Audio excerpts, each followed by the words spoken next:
Hey guys, Curtis Quillen, 6 News Sports Director. Just got done watching episode 7 of Our Time, and I want to start with the beginning of the episode because the end is just absolutely gut-wrenching in this one. First off, let's go chronologically. So seeing Scott Drew get so excited over a coffee machine is so funny, and honestly, I really hope my fiance doesn't watch this episode because I think she's going to want the same one. I mean, think about it. To get fresh Starbucks roasted coffee, just walking into the office, not out of a Keurig or anything like that, just on a machine. Like, the fact that he says, and I know it was jokingly, but that's the biggest perk to winning a national championship, that's pretty comical. Super Scott-like, and it's just, it's kind of cool.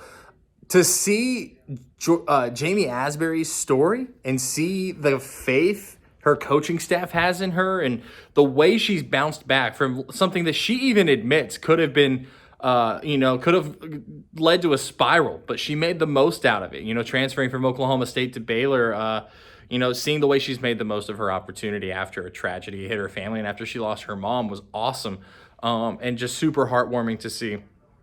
Then, of course, the part of the episode that nobody wants to see. So, for some reason, I don't remember seeing the injury from that angle watching the game. We're, of course, talking about Jonathan Tchamwa Tchatchoua's injury in Baylor's 80-63 win over Texas last Saturday. I don't remember seeing it that clearly on the game, but man, in the show, you can see it clearly and just how severe of an injury it is right off the bat. It was gut-wrenching.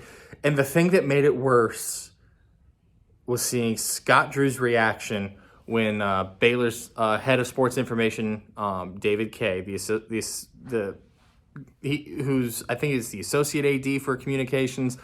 He is the one at the top of the sports information office, which is like the athletic communications office. It's basically who we work with at Baylor for credentials and press releases and confirmation of news. To see Scott Drew's reaction when David Kay showed him that video,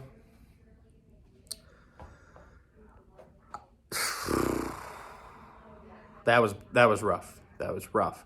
And I know that they miss John. And I mean, you can see the look on the faces of the players more clearly in that timeout during the show than you could during the game.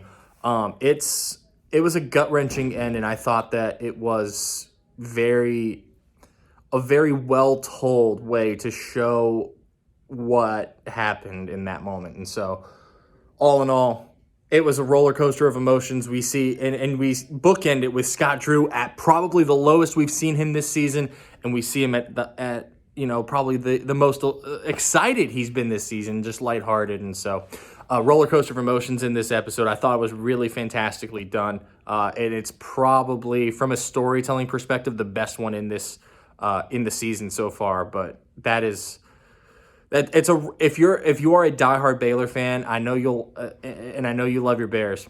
It's going to be a rough watch those last 5 to 10 minutes of episode 7, but I do think it's worth it, and I think as the storytelling goes, this was the best one in the season so far.